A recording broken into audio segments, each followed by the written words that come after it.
नमस्ते। हिंदी भाषा कक्षा 6 समास। समास अनुच्छेद के हिसाब से समझना है। दोपहर का समय था। एक घुड़सवार जो राजकुमार वीर प्रताप था वह सैर करने निकला। सैर सपाटा करते हुए एक उपवन में पहुंचा।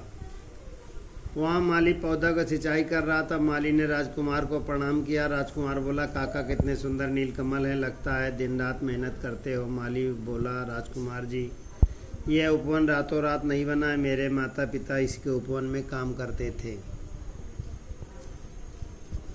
समास किन्हीं दो वर्णों के मेल से जो नया संक्षिप्त शब्द बनता है उसे समास कहते हैं। समासिक पद समस्त पद कहलाता है। समस्त पद और विग्रह। राजकुमार, राजा का कुमार। नीलकमल, नीला है जो कमल। दिन है रात, रातों रात। समास के भेद। समास के 6 भेद होते हैं। अव्यय भाव समास, द्वंद्व समास, द्विगु समास, तत्पुरुष समास, कर्मधारय समास, बहुब्रीहि समास। अव्यय भाव समास। अव्यय उन पदों को कहते हैं जिन पर लिंग वचन आदि का कोई प्रभाव नहीं पड़ता। अव्यय भाव समास में पूर्व पद अव्यय होता है और पूरा समस्त पद भी अव्यय की बात ही काम करता है। समस्त पद और विग्रह इस प्रकार हैं। घर घर, प्रत्येक घर। यथाशक्ति, शक्ति के अनुसार। आजीवन, जीवन भर। भरपेट, पेट भर। आजन्म, जन्म से लेकर। हाथों हाथ, एक हाथ से दूसरे हाथ।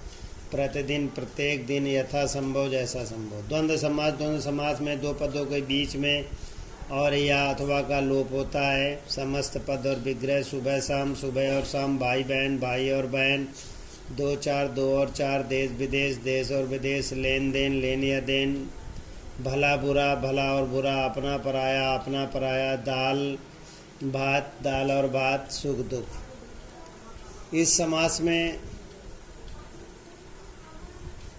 योजक शब्द रहता है जो विद्यार्थी इसको विशेष प्रकार से समझेंगे। अगला है द्विगु समास। द्विगु समास पूर्व पद संख्यावाचक होता है। जैसे नवरात्रि, नवरात्र का समूह। शताब्दी, 100 वर्षों का समूह। पंचवटी, 5 वटों का समूह। त्रिवेणी, 3 बेड़ियों का समूह। दोपहर, दोपहर का समूह। नवग्रह, 9 ग्रहों का समूह।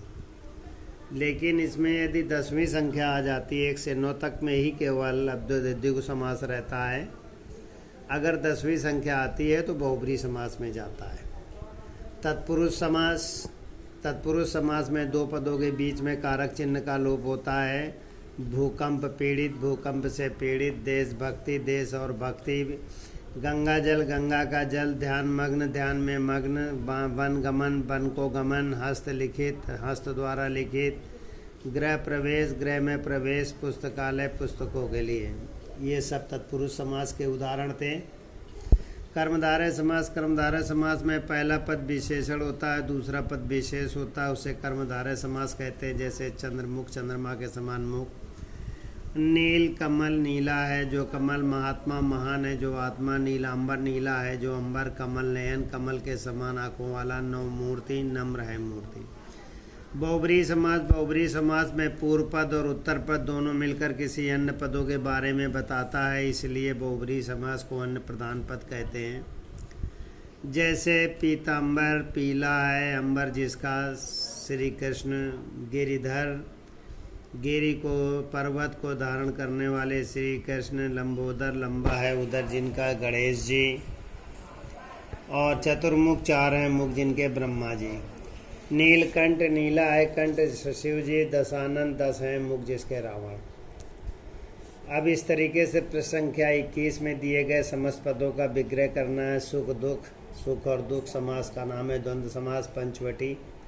अभी हम लोगों ने पढ़ा था 5 वर्गदों का समूह, उसे पंचवटी कहते हैं। ये प्रश्न संख्या 20 में है। इसमें द्विगु समास है। यथाशक्ति में अव्यय भाव समास है। इस तरीके से विद्यार्थी इधर से छांटेंगे और छांट कर लिख लेंगे। नीलकंठ भी इसमें दिया गया है। नीलकंठ प्रश्न संख्या 21 में ऊपर ही दिया गया है। 4 नंबर। नीला है कंठ जिनका, अर्थात शिव जी।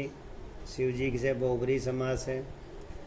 प्रश्न नंबर 2 में दिए गए शब्दों में कौन सा समास है? का चिन्ह बताना है, जो इस प्रकार है।